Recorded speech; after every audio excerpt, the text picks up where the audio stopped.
Hello, everyone.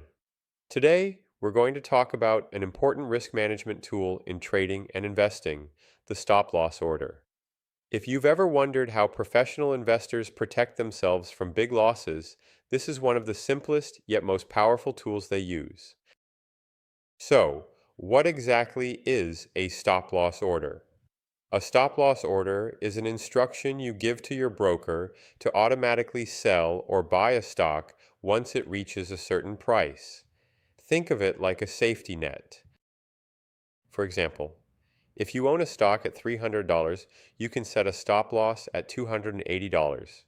If the price drops to $280, the system will automatically sell the stock.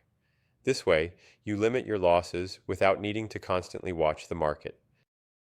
Here's how it works step by step. You buy a stock. You set a stop price below the current price. If the market price falls to that stop level, your order turns into a market order and executes at the next available price. This protects you from a falling market. There's also a variation called a trailing stop loss, which automatically adjusts as the stock price rises, helping you lock in profits. Why do traders love stop loss orders?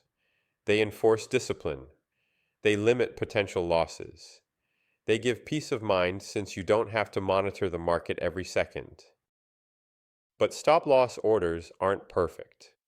In fast-moving markets, you may not get the exact stop price you wanted. They can trigger too early in a volatile market, selling your stock before it rebounds. So, placement matters. Set it too close, and you may be stopped out too often, too far, and it may not protect you enough. Let's compare it briefly with other orders. A market order guarantees execution immediately, but not the price. A limit order guarantees the price, but may never execute.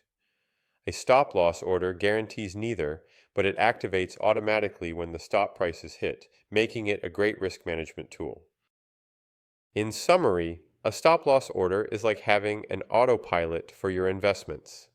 It won't make you money directly, but it will help you keep more of it by protecting you from big losses. That's the power of the stop loss, a simple tool with a big impact on your long-term success as an investor. This concludes our discussion about stop loss orders. Thanks for watching, and I'll see you in the next lecture.